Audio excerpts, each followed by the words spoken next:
ആ സംഭവം ഉണ്ടായപ്പോൾ എന്നെ രക്ഷപ്പെടുത്തിയതും സ്വാന്തനിപ്പിച്ചതും അമ്മായിച്ചനാണ് എന്നാണ് നിധി പറയുന്നത്. എന്തായാലും ആ ഒരു സ്റ്റോറിലേക്ക് കിടക്കാം. മാഡം, എൻ്റെ പേര് നിധി, യഥാർത്ഥ പേരല്ല. എനിക്ക് 26 വയസ്സ്. വിവാഹം കഴിഞ്ഞിട്ട് ഒരു 2 വർഷമാകാറായി. എൻ്റെ ഹസ്ബൻഡിന് കണ്ണൂരാണ് ജോലി. എൻ്റെ അമ്മായിച്ചനും അമ്മായിമ്മയും ഇവിടെയുണ്ട്. അവർക്ക് മറ്റൊരു മകൾ കൂടിയുണ്ട്. അവരുടെ വിവാഹമൊക്കെ നേരത്തെ കഴിഞ്ഞതാണ്. ഇവിടെ അച്ഛനും അമ്മയും തനിച്ചുള്ളതിനാൽ എന്നെയും ഇവിടെ നിർത്തിയിരിക്കുകയാണ്. വേണമെങ്കിൽ അദ്ദേഹത്തിൻ്റെ കൂടെ ക്വാർട്ടേഴ്സിൽ പോയി നിൽക്കാം. പക്ഷേ എൻ്റെ അമ്മായിമ്മയും അമ്മായിപ്പനും എന്നെ നിർബന്ധിച്ചിട്ടൊന്നുമല്ല. ഞാൻ അല്ലാതെ തന്നെ പറഞ്ഞു അമ്മായിപ്പൻ്റെ അമ്മായിമ്മയുടെ കൂടെ നിൽക്കാമെന്ന്. കാര്യം അമ്മായിമ്മ ഇത്തിരി വീക്കാണ്, പ്രഷറും ഷുഗറും ഒക്കെ ഉണ്ട്. ഭർത്താവ് ഞാൻ ആ തീരുമാനമെടുത്തപ്പോൾ സന്തോഷിച്ചു. ആക്ച്വലി എന്താണെന്ന് വെച്ച് കഴിഞ്ഞാൽ എനിക്ക് +2 മുതൽ ഒരു സ്ട്രോങ് പ്രണയമുണ്ട്. എൻ്റെ കൂടെ പഠിച്ച ആളാണ്. അയാൾ എന്നെ വിവാഹം കഴിക്കുമെന്ന് ഞാൻ ഒത്തിരി വിശ്വസിച്ചു. എന്നെ പല സ്ഥലങ്ങളിലും കൊണ്ടുപോയിട്ടുണ്ട്. ഞാൻ വിശ്വസിച്ച് കൂടെ പോവുകയും ചെയ്തു. അപ്പോൾ പിന്നെ അവിടെ എന്തൊക്കെ നടന്നെന്ന് മാഡത്തോട് ഞാൻ വിസ്തരിക്കേണ്ട കാര്യമില്ലല്ലോ. അബദ്ധം പറ്റാതിരിക്കാൻ ഞാൻ ശ്രദ്ധിച്ചു. പക്ഷേ നല്ലൊരു തേപ്പ് കിട്ടുമെന്ന് ഒരിക്കൽ പോലും ഞാൻ വിചാരിച്ചതല്ല. പുള്ളി പെട്ടെന്ന് തന്നെ വിദേശത്തേക്ക് പോയി. എന്നെയും കൊണ്ടുപോകാം. വീട്ടുകാർ സമ്മതിക്കുമെന്നറിയില്ല. കാര്യം ജാതി പ്രശ്നമൊക്കെ വരും. എന്നാലും വിദേശത്ത് ജോലിയുള്ളപ്പോൾ അവിടെ സെറ്റിലാകാൻ പറ്റുമ്പോൾ എൻ്റെ വീട്ടുകാർ വിവാഹത്തിന് സമ്മതിക്കാതിരിക്കുന്നത് എങ്ങനെ? ഇങ്ങനെയൊക്കെയുള്ള സ്വപ്നങ്ങൾ ഞാൻ കണ്ടു. പക്ഷേ പുള്ളിക്കാരൻ ഓസ്ട്രേലിയയിൽ ചെന്ന് പറ്റിയത് മാത്രമേ എനിക്ക് ഓർമ്മയുള്ളൂ. പിന്നീട് 1-2 മാസം മാത്രമേ എന്നോട് ഒരു കണക്ഷൻ ഉണ്ടായിരുന്നുള്ളൂ. പെട്ടെന്ന് ഫോണിലെ കാര്യങ്ങളെല്ലാം അയാൾ സ്റ്റോപ്പ് ചെയ്തു. സോഷ്യൽ മീഡിയ വഴി ഞാൻ ചോദിച്ചു കഴിഞ്ഞപ്പോഴേക്കും അത് സിമ്മ് മാറിയെന്നോ, അവിടെ ആദ്യമെടുത്ത സിമ്മിന് എന്തോ പ്രശ്നമാണ്, നെറ്റ്വർക്ക് ഇഷ്യൂ ആണ് എന്നൊക്കെ പറഞ്ഞു. അങ്ങനെ ഒരു ദിവസം നോക്കി കഴിഞ്ഞപ്പോഴേക്കും സോഷ്യൽ മീഡിയകളെല്ലാം അയാൾ ക്ലോസ് ചെയ്തിരിക്കുന്നു. എനിക്ക് മനസ്സിലായി എനിക്ക് നല്ലൊരു തേപ്പ് കിട്ടിയെന്ന്. ആരോട് പറയാനാണ്? ഇത്രയും ദൂരെ കിടക്കുന്ന ആളെ എനിക്ക് അന്വേഷിച്ച് പോകാൻ പറ്റുമോ? അങ്ങനെ ഞാൻ കുറേ കരഞ്ഞു. അമ്മയോട് ഞാൻ എൻ്റെ യഥാർത്ഥ കാര്യങ്ങൾ പറഞ്ഞു. അമ്മ പറഞ്ഞു, ഇനിയിപ്പോൾ എന്ത് ചെയ്യാനാണ്? നിനക്ക് ഒരു നല്ല കല്യാണത്തിന് വരുമ്പോൾ നീ സമ്മതിക്കുക, പുതിയൊരു പുരുഷനുമായി ജീവിതം ആരംഭിക്കുക, അപ്പോൾ എല്ലാം മറക്കുമെന്ന് പറഞ്ഞു. ഞാനെപ്പോഴും അമ്മയോട് പറഞ്ഞു, എല്ലാം മറക്കാനും പൊറുക്കാനും എനിക്ക് പറ്റുമോ?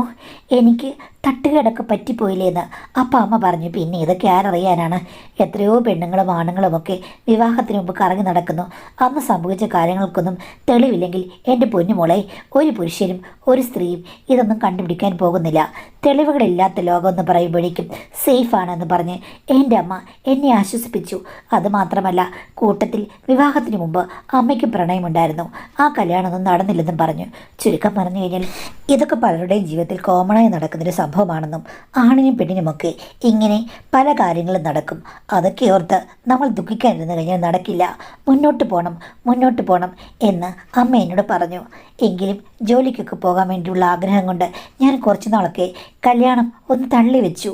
പക്ഷേ അവസാനം വന്ന ആലോചന അവർക്കെല്ലാം ഒത്തിരി ഇഷ്ടപ്പെട്ടു. അങ്ങനെയാണ് എൻ്റെ കല്യാണം നടന്നത്.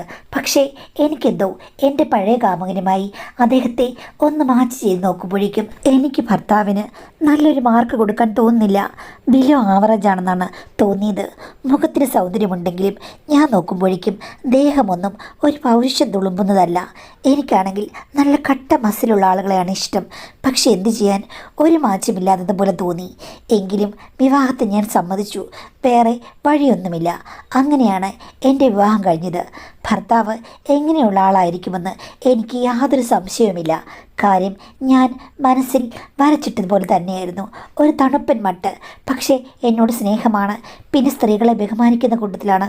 അതിലൊന്നും ഒരു പ്രശ്നവുമില്ല. പക്ഷേ എന്നും വന്ദേ ഭാരത് എക്സ്പ്രസ്സിന് അങ്ങോട്ടും ഇങ്ങോട്ടും പൊയ്ക്കൊണ്ടിരുന്ന എനിക്ക് പെട്ടെന്ന് കാളവണ്ടിയിൽ കയറി കഴിഞ്ഞപ്പോഴേക്കും വല്ലാത്ത വിഷമം എന്ന് പറഞ്ഞതുപോലെയായി എൻ്റെ സ്ഥിതി. പക്ഷേ ആരോട് പറയാൻ? ഈ കാര്യത്തിൽ കംപ്ലൈൻറ്റ് പറയാൻ എവിടെയെങ്കിലും സ്ഥലമുണ്ടോ മാഡം? ഭർത്താവ് ഇടയ്ക്കിടയ്ക്ക് എന്നോട് ചോദിക്കും, മോളെ നീ ഓക്കെ അല്ലേ എന്ന്. ഞാൻ പറയും, ഓക്കെയാണ് ചേട്ടാ. പക്ഷേ ഭർത്താവ് ഇങ്ങനെ ദൂരസ്ഥലത്ത് വർക്ക് ചെയ്യുകയും വല്ലപ്പോഴും വരികയും ചെയ്ത് കഴിഞ്ഞപ്പോഴേക്കുമില്ലേ എനിക്ക് സന്തോഷമാണ് തോന്നിയത്. ഈ വീട്ടിൽ എനിക്ക് ഒരു റെസ്റ്റ് കിട്ടിയപ്പോൾ തോന്നും. അപ്പോൾ ചോദിക്കും, ഭർത്താവ് ഉള്ളപ്പോൾ റെസ്റ്റ് അല്ലേ എന്ന്. റെസ്റ്റൊക്കെ തന്നെ. അങ്ങേരെ വന്നിട്ട് മലയൊന്നും മറക്കില്ലെന്ന് ഇപ്പോൾ മാഡത്തിന് മനസ്സിലായല്ലോ. പിന്നെ രാത്രിയാകുമ്പോൾ എനിക്കൊരു സ്വസ്ഥതയുണ്ട്. പുള്ളി ഒരു 10 മണിയാകുമ്പോഴേക്കും വിളിച്ചിട്ട് കിടക്കും. വേറെ ഫോണിൽ കൂടി സംസാരിക്കാനൊന്നും നിർബന്ധിക്കില്ല. എനിക്കാണെങ്കിൽ പിന്നീട് ലാപ്ടോപ്പിലും അല്ലെങ്കിൽ അല്ലെങ്കിൽ മൊബൈലിലുമൊക്കെ വീഡിയോസ് ഡൗൺലോഡ് ചെയ്യും. അരമണിക്കൂർ ദൈർഘ്യമുള്ള വീഡിയോസൊക്കെയാണ് ഞാൻ ഡൗൺലോഡ് ചെയ്യുക. കുത്തിയിരുന്ന് മൊത്തവും കാണും.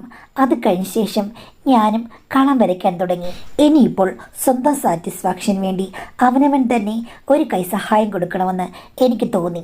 അതൊക്കെ നേരത്തെ നമുക്കറിയാവുന്ന കാര്യമാണ്. പക്ഷേ ഇത്രയും നാളായിട്ടും അതിൻ്റെയൊന്നും ആവശ്യമില്ല. ആവശ്യക്കാരിക്ക് ഔചിത്യം പാടില്ലെന്നാണല്ലോ. അതുകൊണ്ട് ഞാൻ കേട്ട് പഠിച്ച അല്ലെങ്കിൽ കേട്ട് പഴകിയ കഥകളിൽ നിന്നും ഒരു കറക്കം തുടങ്ങിക്കഴിഞ്ഞപ്പോൾ എനിക്ക് തോന്നി ഇമാജിനേഷൻ പ്ലസ് ഈ ഒരു കറക്കം, ഇത് രണ്ടും കൂടെ ചേരുമ്പോൾ യഥാർത്ഥത്തിലുള്ള സംഭവങ്ങളെക്കാൾ കൂടുതൽ നമുക്ക് ഒരു സന്തോഷം കിട്ടും. ഭാവനയിൽ ആരൊക്കെ വന്നു പോകും. പഴയ കാമുകനെ മനസ്സിലേക്ക് വരുത്തണമെന്ന് ആഗ്രഹമുണ്ടെങ്കിലും വേണ്ട, തേച്ചവനെ വേണ്ട. അതിൽ സുന്ദരന്മാർ എത്രയോ പേരുണ്ട് എന്ന് വിചാരിച്ച് എനിക്ക് അറിയാവുന്ന പല സുന്ദരന്മാരെയും എൻ്റെ മനസ്സിലേക്ക് ഞാൻ വരുത്തി വെച്ചു. ഒരു രസം.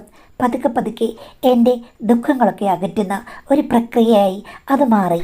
അമ്മായിയമ്മയ്ക്ക് വയ്യെന്ന് ഞാൻ പറഞ്ഞല്ലോ. എങ്കിലും രാവിലെ എഴുന്നേറ്റ് ബ്രേക്ക്ഫാസ്റ്റ് മാത്രം വയ്ക്കും. ബാക്കിയുള്ള ഫുഡൊക്കെ ഞാൻ വെക്കണം.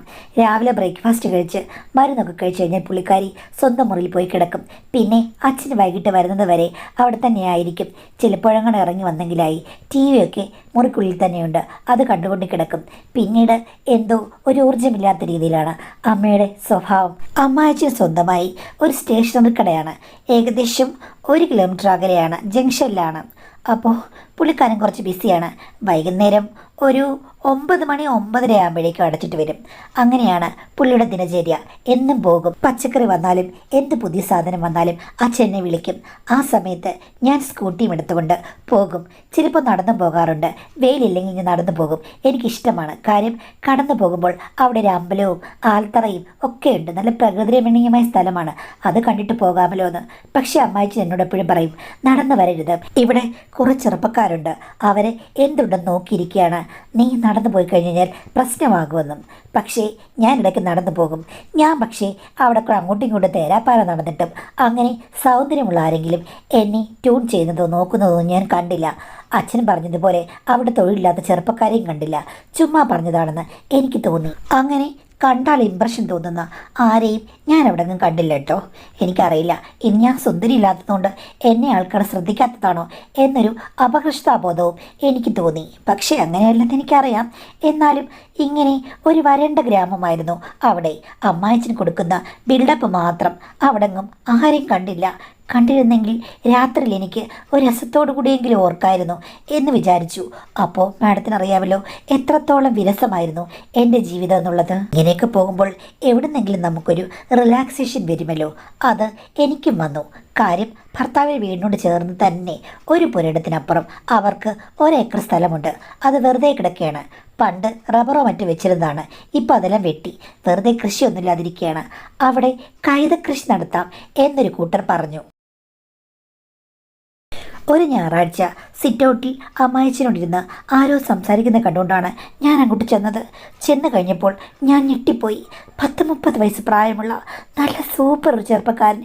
ദൈവമേ, വല്ല ഷൂട്ടിങ്ങിന് വീട് ചോദിക്കാൻ വന്നതാണോ എന്ന് പോലും ഞാൻ ഭ്രമിച്ചു പോയി. അത്രയ്ക്ക് സൗന്ദര്യം. അടിപിടി നോക്കി ഞാൻ സ്റ്റക്കായി നിന്നു. സത്യം പറഞ്ഞാൽ രാത്രിയിലൊക്കെ ഞാൻ സ്വപ്നം കാണുന്ന അതേ രൂപമുള്ളൊരു ചെറുപ്പക്കാരൻ.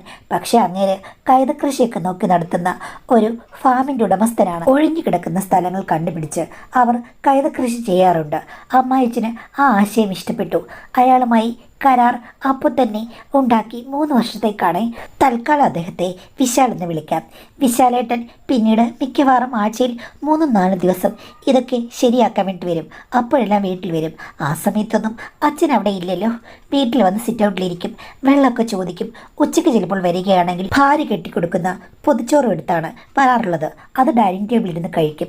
അങ്ങനെ കുറേ നാളായി കഴിഞ്ഞപ്പോഴേക്കും ഞങ്ങൾ നല്ല കൂട്ടായി. ഞാൻ പറഞ്ഞു, ഇനിയിപ്പം പൊതിച്ചോറ് കൊണ്ടുവരേണ്ട ആവശ്യമില്ല.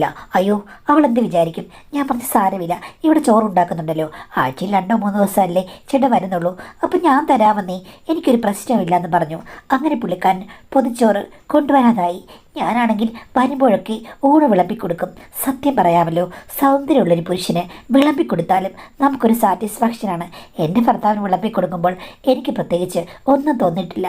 ഇത് അദ്ദേഹം ആസ്വദിച്ച് കഴിക്കുമ്പോൾ എനിക്ക് എന്തെന്നില്ലാത്ത ഒരാനന്ദമാണ്.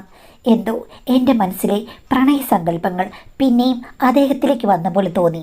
പക്ഷേ എക്സ്പ്രസ് ചെയ്യാൻ ഒരു മടി. ഒരു ദിവസം ഞാനും വിശാലേട്ടനുമായി അവിടെ സിറ്റൗട്ടിലിരിക്കുകയാണ്.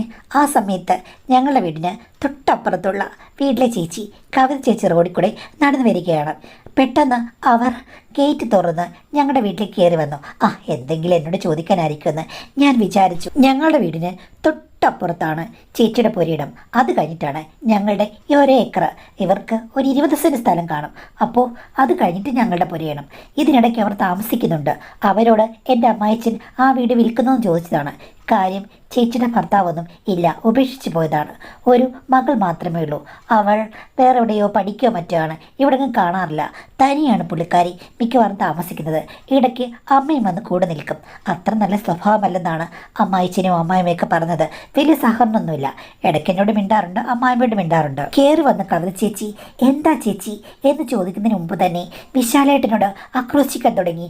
താൻ വലിയ സുന്ദരനാണെന്ന് തനിക്കൊരു ഭാവമുണ്ട്, അതൊക്കെ തൻ്റെ കയ്യിലങ്ങ് വെച്ചിരുന്നാൽ മതി. ഇതൊന്നും കണ്ടു കഴിഞ്ഞാൽ ഞാൻ വീഴില്ല, എന്നെയൊട്ട് വളയ്ക്കാനും നോക്കണ്ട എന്ന് പറഞ്ഞു. അത് കേട്ട് ഞാൻ കണ്ണു മിഴിച്ചു പോയി. എന്താ ചേച്ചി, എന്താ പ്രശ്നമെന്ന്. പുള്ളിയും എഴുന്നേറ്റിരുന്നു. എന്താ നിങ്ങൾ പറഞ്ഞത്, എനിക്ക് മനസ്സിലാകുന്നില്ലെന്ന് പറഞ്ഞു. നിനക്കൊന്നും മനസ്സിലാകുന്നില്ലേ? എന്ന് നീ രാവിലെ വരുമ്പോഴേക്കും എൻ്റെ അടുക്കളയുടെ ഭാഗത്ത് നിന്നിട്ട് എന്നെ കാണിക്കാൻ വേണ്ടിയിട്ടല്ലേ നീ ഇങ്ങനെ ഓരോ കാര്യങ്ങൾ ചെയ്യുന്നേ? എന്ത് കാണിക്കാൻ എന്ന് ചോദിച്ചു കഴിഞ്ഞപ്പോഴേക്കും അവർ കാര്യങ്ങൾ വിശദീകരിച്ചു. കാര്യം ഈ കൈതക്കാട്ടിൽ കയറുമ്പോഴേക്കും പുള്ളി അവിടെ ഒന്നിനോ മറ്റോ പോകുന്നുണ്ട്. ആ സമയത്ത് ഇവരുടെ അടുക്കളയുടെ ഭാഗത്തോട്ടെങ്ങാണ്ടാണ് പുള്ളി നിൽക്കുന്നത്. അത് കവിത ചേച്ചി 5-6 വട്ടം കണ്ടത്രേ. അയാൾ എന്തൊക്കെയോ കാട്ടി കവിത ചേച്ചിയെ വശീകരിക്കാൻ ശ്രമിക്കുകയാണെന്നാണ് പറയുന്നത്. ഇത് കേട്ടപ്പോൾ എനിക്ക് ചിരി വന്നു. എന്നാലും ചിരിക്കാൻ പറ്റില്ലോ. അപ്പോഴേക്കും വിശാലേട്ടൻ, ചേച്ചി ഞാൻ അറിഞ്ഞുകൊണ്ടൊന്നുമല്ല, എനിക്കറിയില്ലായിരുന്നു. അവിടെ എപ്പോഴും വാതിൽ അടച്ചിട്ടിരിക്കുകയല്ലേ, ചേച്ചി അവിടെ ഇല്ലെന്ന് ഞാൻ വിചാരിച്ചു. അതൊന്നുമല്ല, എനിക്കറിയാം നിന്റെ നിൽപ്പും ഭാവവും ചില പെരുമാറ്റമൊക്കെ കണ്ടു കഴിയുമ്പോഴേക്കും ആട്ടവും കുലുക്കവും ഒക്കെ കണ്ടപ്പോൾ എനിക്ക് മനസ്സിലായി ഞാനവിടെ ഉണ്ടെന്ന് നീ കണ്ടു. ഇങ്ങനെയൊക്കെ കാട്ടിയാൽ ഞാൻ വീഴില്ല. എൻ്റെ ഭർത്താവ് നിന്നേക്കാൾ കേമനാണ് കേട്ടോ. അതുകൊണ്ട് മേലിത് ആവർത്തിക്കരുത്, എൻ്റെ വീടിൻ്റെ ഭാഗത്തേക്ക് വന്നു പോകരുത് എന്ന് പറഞ്ഞു. അപ്പോഴേക്കും വിശാലേട്ടൻ പറഞ്ഞു, ശരി ചേച്ചി, അതറിയാതെ പറ്റിപ്പോയതാണ്, ചേച്ചി ക്ഷമിക്കൂ, വെറുതെ കിടന്ന് ബഹളം ഉണ്ടാക്കാതിരിക്കൂ. ഇപ്പോഴത്തെ കാലത്ത് ഇങ്ങനെയുള്ള കാര്യങ്ങളൊക്കെ സെൻസിറ്റീവാണ്, പ്രശ്നങ്ങൾ ഉണ്ടാക്കരുതേ. ഞാൻ ഒന്നും മനസ്സിൽ വിചാരിച്ചില്ല എന്ന് പറഞ്ഞു. ചേച്ചി അപ്പോഴേക്കും നിനക്ക് ഒരു വാണിംഗ് തന്നതാ, മേലിൽ ആ ഭാഗത്ത് വന്നേക്കരുത് എന്ന് പറഞ്ഞങ്ങ് പോയി.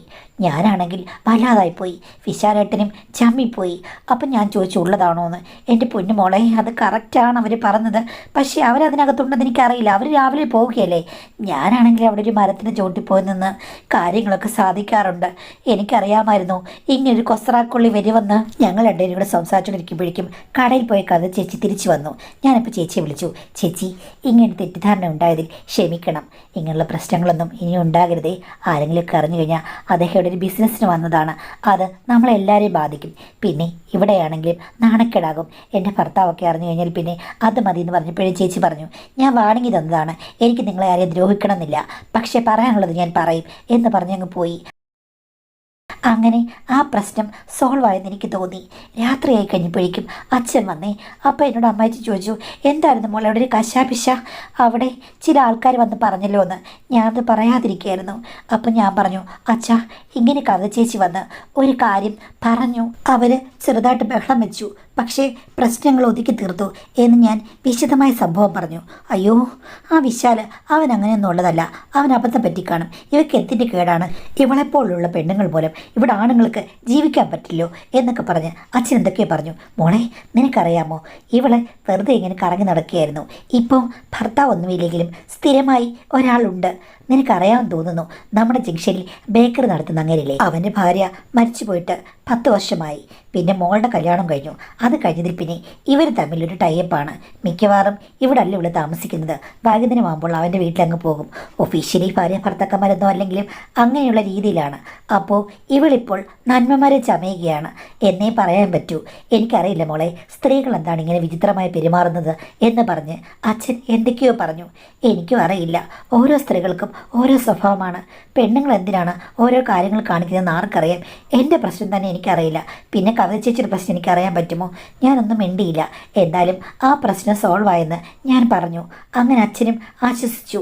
പിന്നീട് വിശാലേട്ടൻ വരുമ്പോഴേക്കും വിശാലേട്ടൻ പറയും, എൻ്റെ പൊന്നുമോളെ, ഞാൻ പറമ്പിലൊന്നും പോകുന്നില്ല, ഇവിടെ നിന്ന് എല്ലാം ശരിയാക്കിയിട്ട് ഞാൻ പൊക്കോളാന്ന്. ഞാൻ പറയും, ഇവിടെ ഇത്രയും ബാത്റൂം ഉണ്ടല്ലോ, അതൊക്കെ യൂസ് ചെയ്യുന്നത് ബെറ്റർ, അല്ലെങ്കിൽ കൈതമുള്ളിൽ കൊള്ളൂ, ഇല്ലെങ്കിൽ ചേച്ചി കല്ല് പറക്കിയറിയെന്ന് പറഞ്ഞ് ഞാൻ കളിയാക്കും. പിന്നീട് കഥ ചേച്ചി ഞാനങ്ങനെ കണ്ടിട്ടില്ല. പക്ഷേ ഈ സംഭവം പറഞ്ഞ് ഞങ്ങൾ രണ്ടുപേരും കൂടി അങ്ങോട്ടും ഇങ്ങോട്ടും കളിയാക്കാൻ തുടങ്ങി. ഞാനാണ് കളിയാക്കുന്നത്. ചേച്ചി എന്തോ കണ്ട് പേടിച്ച് കാണും എന്ന് ഞാനൊരു ദിവസം പറഞ്ഞു. അയ്യോടി മോളെ, അവർ എന്താ പറഞ്ഞത്? അവരിതിലും വലിയ കാര്യങ്ങൾ മാനേജ് ചെയ്തിട്ടുണ്ടെന്നാണ്. അവരെങ്ങനെയാണ് കണ്ടുപിടിക്കുക എന്ന് പറഞ്ഞു. ഇങ്ങനെയൊക്കെ പറഞ്ഞു കഴിഞ്ഞപ്പോഴേക്കും എനിക്കും ഒരു ഉൾപ്പുളക്കം അങ്ങ് തോന്നാതിരിക്കില്ലല്ലോ. കാര്യം ഇത്തരം കാര്യങ്ങൾ പറയുമ്പോൾ മനുഷ്യർ മാനസികമായി ഒത്തിരി എടുക്കും. വേലിക്കെട്ടുകൾ ഇല്ലാതാകും. എന്തും പറയാനുള്ള ലൈസൻസ് കിട്ടും. അങ്ങനെ ഞാൻ പതുക്കെ എൻ്റെ പഴയ കഥകളൊക്കെ അദ്ദേഹത്തോട് പറയാൻ തുടങ്ങി. അങ്ങനെ എന്നോട് ചോദിച്ചു, സ്വന്തം ഭർത്താവിനോട് സ്നേഹവും സാറ്റിസ്ഫാക്ഷനും ഇല്ലാതെ എങ്ങനെയാ മോളെ നീ ഇങ്ങനെ ചിരിച്ചുല്ലസിച്ച് കഴിയുന്നതെന്ന്? ജീവിതമല്ലേ, എല്ലാം നന്നായി മുന്നോട്ട് കൊണ്ടുപോയല്ലേ പറ്റൂ ചേട്ടാ എന്ന് പറഞ്ഞ് ഞാനും അവിടെ നിശബ്ദത പാലിച്ചു. പുള്ളി എന്നെ നോക്കി, ഞാനും നോക്കി. കാരണം എനിക്കും പങ്കായത്തിലേറി തോണി തൊഴിഞ്ഞു പോകണമെന്ന് ആഗ്രഹമുണ്ടായിരുന്നു. കാര്യം എന്തോ എൻ്റെ മനസ്സ് പറയുന്നു, എനിക്ക് ചേർന്ന ഒന്ന് തന്നെ ഒളിഞ്ഞിരിക്കുന്നു. പുറത്തേക്ക് വന്നു കഴിഞ്ഞാൽ ഞാനത് സ്വീകരിക്കും എന്ന് എൻ്റെ മനസ്സ് 100 വട്ടം പറയാൻ തുടങ്ങി. എൻ്റെ നോട്ടം പിന്നീട് മുഖത്തു നിന്നും മാറി പല സ്ഥലങ്ങളിലേക്കായി പോയി. ഒരു ദിവസം വിശാലേട്ടൻ എന്നോട് ചോദിച്ചു, നീ എന്താ നോക്കുന്നതെന്ന്. ഞാൻ ഒന്നുമില്ലെന്ന് പറഞ്ഞു. എന്നാലും നീ എന്തോ പ്രതീക്ഷിക്കുന്നുണ്ടെന്ന് ഞാൻ പറഞ്ഞു. എൻ്റെ പഴയ കാമുകൻ എന്നെ വിട്ടിട്ട് പോയപ്പോൾ ഉണ്ടായ ശൂന്യത നികത്താൻ ചേട്ടന് കഴിയുമോ എന്ന് ഞാൻ നോക്കുകയായിരുന്നു എന്ന്. അപ്പോൾ അദ്ദേഹം പറഞ്ഞു, എനിക്കറിയില്ല, കവിത ചേച്ചി പറഞ്ഞതനുസരിച്ചിട്ട് ഞാൻ അജയ്യനാണോന്നും എനിക്കറിയില്ല. പക്ഷേ നിൻ്റെ മുൻ കാമുകനുമായി എന്നെ താരതമ്യം ചെയ്യാൻ പറ്റുമോയെന്നും എനിക്കറിയില്ല. ഞാൻ പറഞ്ഞു, ഇതൊക്കെ ചുമ്മാ പറഞ്ഞാൽ നടക്കില്ലല്ലോ. നമുക്ക് ശരിക്കും പരീക്ഷണങ്ങൾ ചെയ്ത് നോക്കിയാൽ മാത്രമേ വിജയിക്കുമോ വിജയിക്കില്ലയോ എന്ന് അറിയുകയുള്ളൂ. അതുകൊണ്ട് നമ്മൾ വെറുതെ കരയ്ക്ക് നിന്നിട്ട് കാര്യമില്ല. കുളം കലക്കാൻ വേണ്ടി നമ്മൾ ഇറങ്ങണമെന്ന് പറഞ്ഞു. 2 പേർക്കും അത് 100 വട്ടം സമ്മതമായിരുന്നു. പക്ഷേ സാഹചര്യം അത് ഇങ്ങനെയൊക്കെയുള്ള കാര്യങ്ങൾക്കൊക്കെയാണ് സംസാരിക്കാൻ.